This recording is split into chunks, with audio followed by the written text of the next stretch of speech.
आप देख रहे हैं MTPS नेटवर्क चैनल और मैं हूं मिस्टर शाह। आप सभी का स्वागत है आपके अपने चैनल MTPS नेटवर्क में।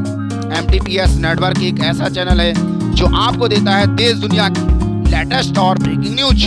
आज की लेटेस्ट और ब्रेकिंग न्यूज है, सीधे चलते हैं उत्तराखंड की राजधानी देहरादून से मिस्टर शाह की पूरी रिपोर्ट।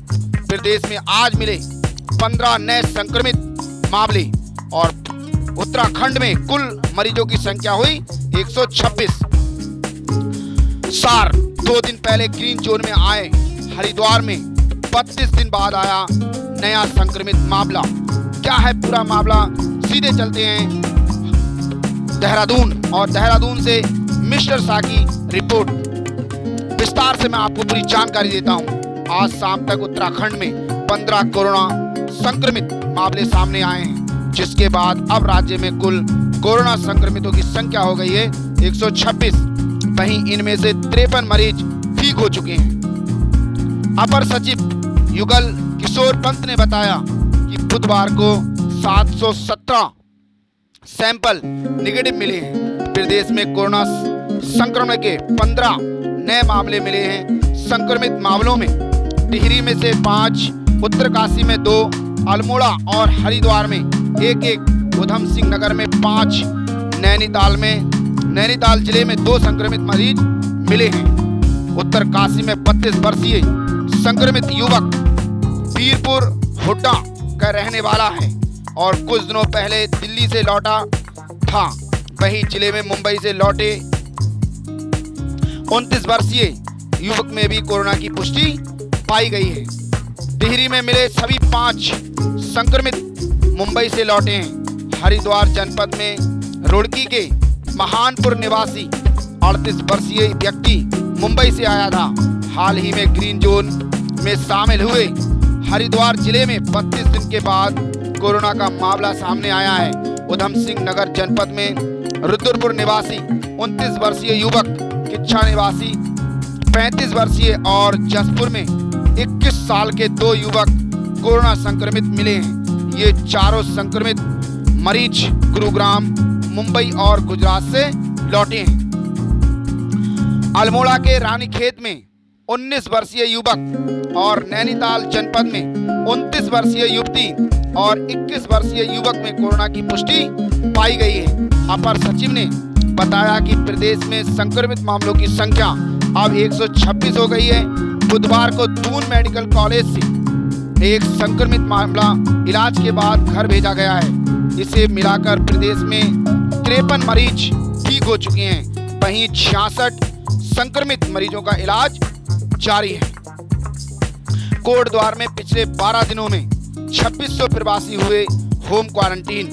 लॉकडाउन में देश के विभिन्न क्षेत्रों से पास बनवाकर कोटद्वार और निकटवर्ती पर्वतीय क्षेत्र में प्रवासियों के लौटने का सिलसिला लगातार जारी है। पिछले 12 दिनों से उत्तर प्रदेश उत्तराखंड की सीमा पर स्थित कौड़िया चेक पोस्ट पर करीब 2600 लोगों को होम क्वारंटीन किया गया।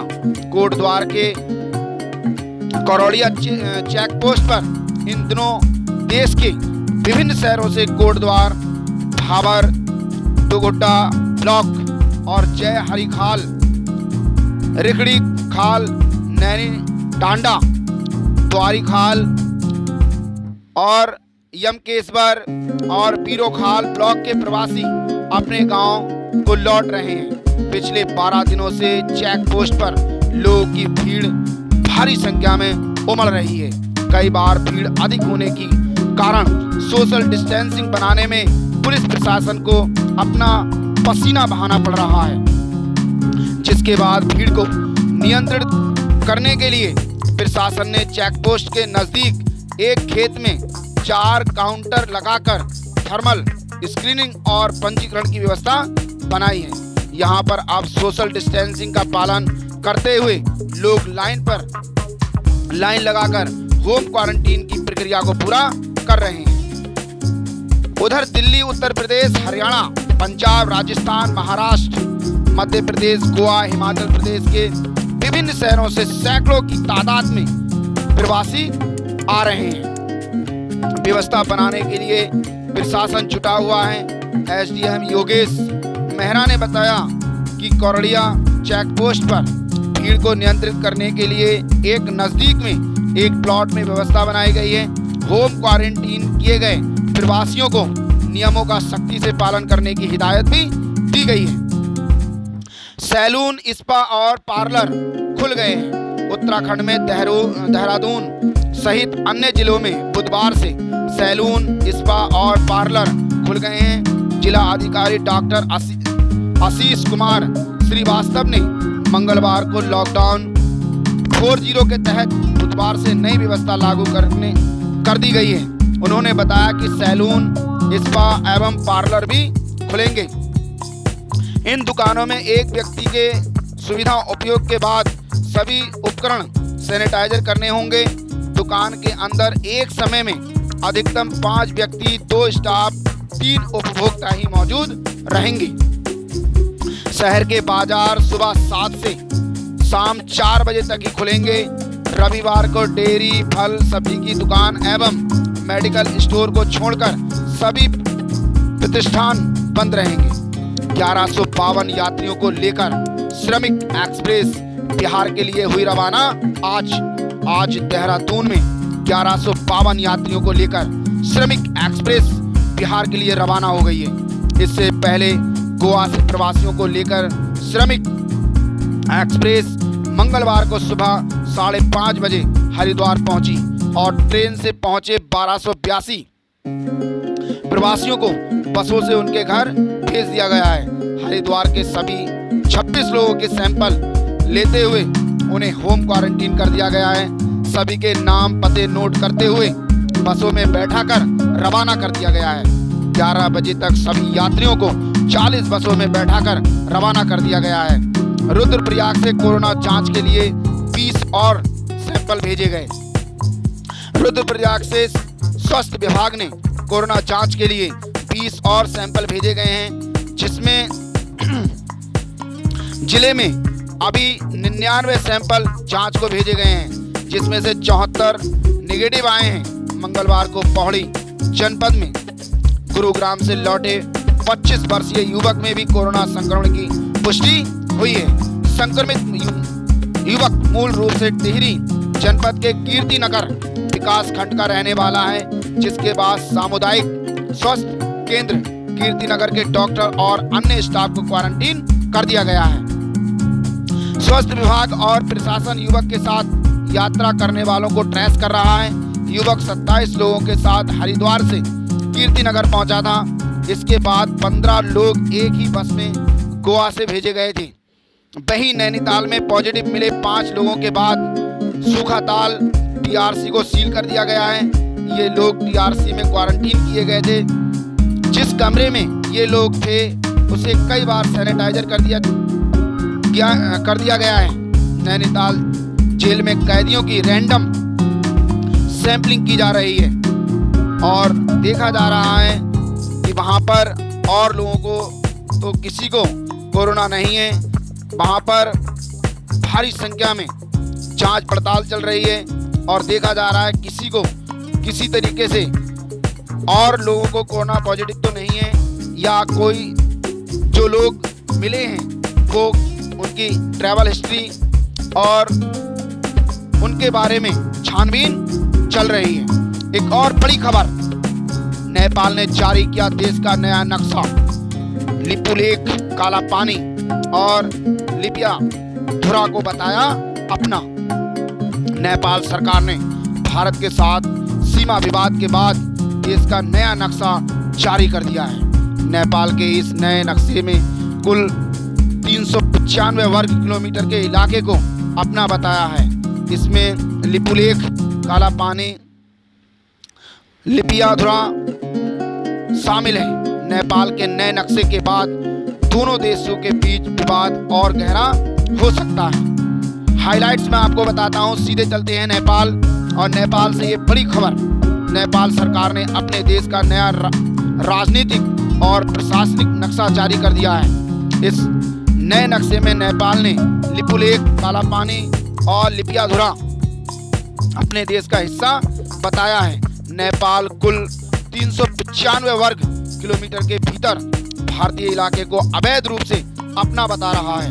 नेपाल के भू प्रबंधक और सुधार मंत्रालय की ओर से मंत्री ने बताया, आर्याल ने कहा कि नक्शा जारी किया गया है और जारी नक्शे में ये सारी चीजें जानकारी दी हैं। अगर आप सब लोग मेरे चैनल पे नए हैं तो बजाय मेहरबानी मेरे चैनल को कर देना सब्सक्राइब और साथ में बेल आइकन प्रेस कर देना।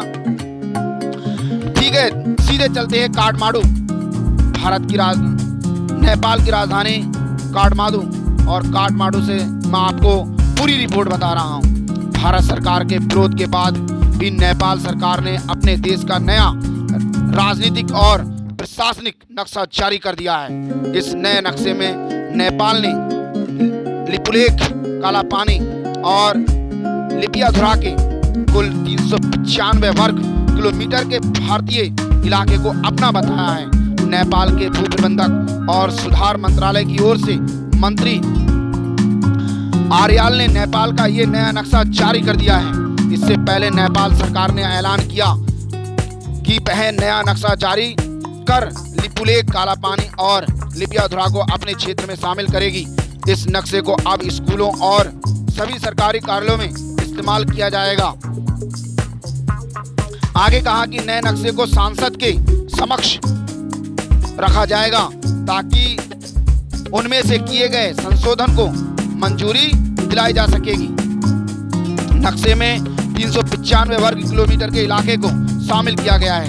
नेपाल ने अपने नए नक्शे में कुल 395 वर्ग किलोमीटर के इलाके को शामिल किया गया है। लिपियाधुरा, लिपुलेख और कालापानी के अलावा गुंजी, नाभी और कुटी गांव को भी शामिल किया गया है। नेपाल के नए नक्शे में कालापानी के कुल 60 वर्ग किलोमीटर के इलाके को अपना बताया गया है। इसमें लिपियाधुरा के 335 किलोमीटर के इलाके को जोड़ दें तो ये कुल 395 वर्ग किलोमीटर हो जाता है। इस तरह से नेपाल ने भारत के 395 किलोमीटर के इलाके पर अपना दावा ठोका है। इससे पहले सोमवार को प्रधानमंत्री केपी शर्मा ओली के नेतृत्व में कैबिनेट की बैठक के दौरान इस मैप को मंजूरी दी गई थी और उसमें बड़ा खुलासा किया गया था और ये सारी चीज़ें बताई गई थी कि ये इतना इलाका नेपाल का है, ऐसा बैठक के अंदर मतलब वहाँ पर कहा गया। और बैठक के अंदर लगभग भारत का 395 वर्ग किलोमीटर का इलाका है, उसको नेपाल से जोड़ने के लिए बैठक में ये सारी बातें की गई। और वहाँ पर जो नेता थे जितने भी और मंत्रालय के, उन्होंने सबने मिलकर इसके विषय में बातचीत की। अगली खबर की ओर चलते हैं लाइव। उड़ीसा में अम्फान के कारण 3 लोगों की मौत, बंगाल में कई इलाके तबाह। बड़ी खबर आ रही है, अम्फान ने बंगाल और उड़ीसा में मचाई तबाही।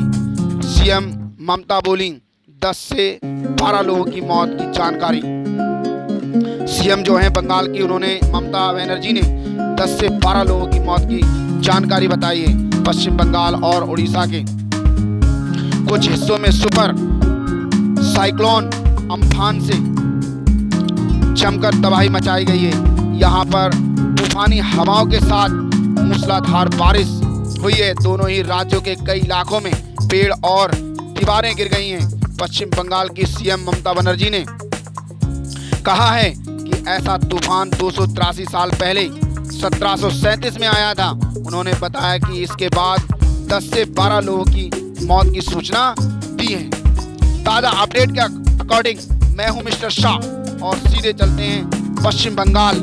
मैं पश्चिम बंगाल से सीधे आपको रिपोर्ट विस्तार से दे रहा हूं। सुपर साइक्लोन अम्फान ने जमकर तबाही मचाई।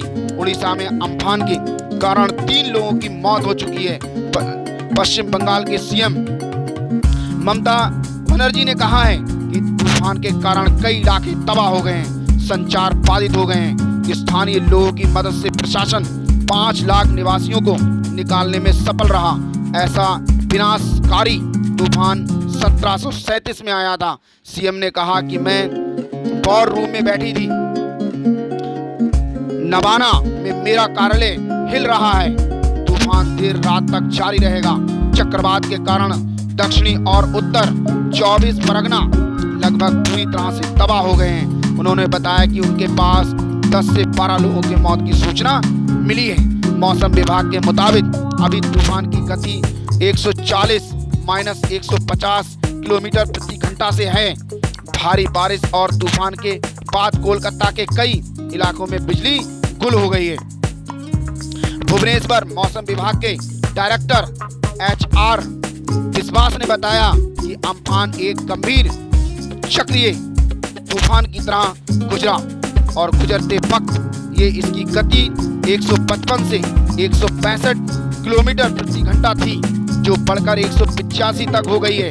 अभी ये सागर द्वीप पश्चिम बंगाल के 35 किलोमीटर उत्तर पूर्व में, ये साउथ कोलकाता से 70 किलोमीटर और उत्तर पूर्व दीघा से 95 किलोमीटर दूर है।